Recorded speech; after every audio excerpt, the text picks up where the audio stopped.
Okay, so this video is about how xero can be wrong, um, and so we can't assume 100% it's right.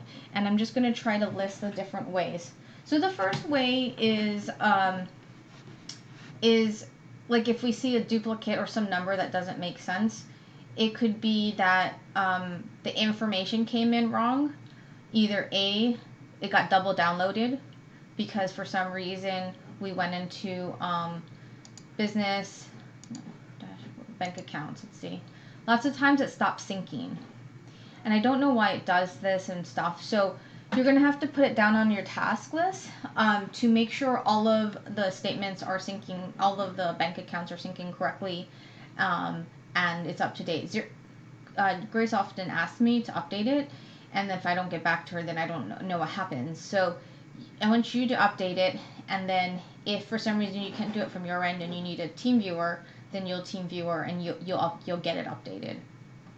So like things like refresh feed, and then sometimes you have to relog in, but it could be something like, I don't know. I just think that if there's bugs, either A, it could double download a transaction or miss a transaction, or of course import a transaction incorrectly, which I don't think I've seen happen. But I have seen where it's missed a transaction, like one random like internet bill, and I was like, what? So and it was and then what I did, of course, is you always go back to the statement, the credit card statement, the bank statement, the property management statement, and you check what it is. The thing is technically all of those issues should be caught when Grace does a reconciliation.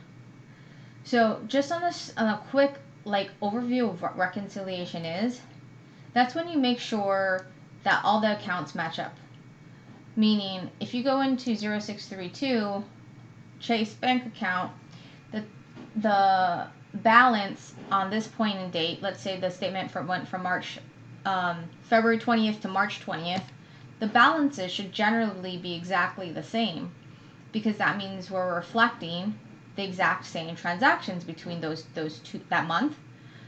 And that's a way to double check we didn't, without having to go to every single line. That helps us double check.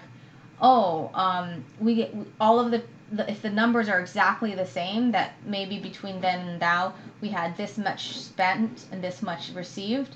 Let's say 1,200 spent, 3,000 received, and the balance is the same. Then you're like, well, the statement's pretty much going to be the same, because most likely the chances that the numbers got to the same amount while not having the same transactions is hard. So that's like a way that we try to avoid that import error. So we'll call it an import error. But I actually don't know how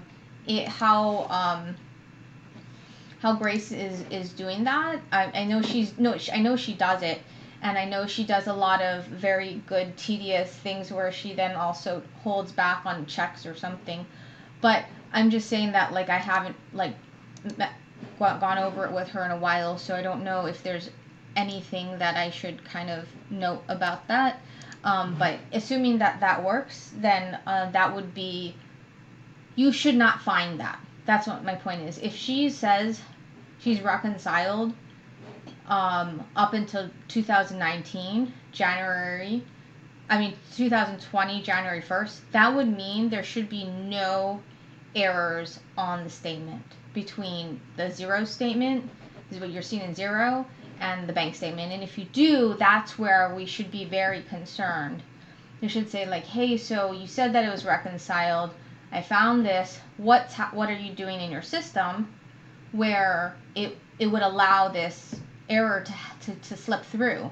Because if you're matching up every month, every statement, beginning and ending balance, taking out any checks that are outstanding that we're waiting for that we paid out, then it should be the same.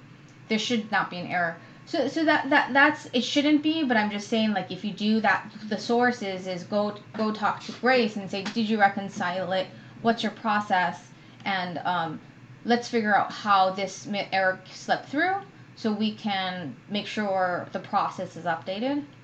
So that's the first thing. Xero, just importing the wrong thing. The next thing that happens that can happen, and which is why I basically don't want to use this feature of Xero too much. Maybe I don't understand it well. Is bills. So there's bills to pay, and not necessarily bills. Let's say there's bills, and I think I understood it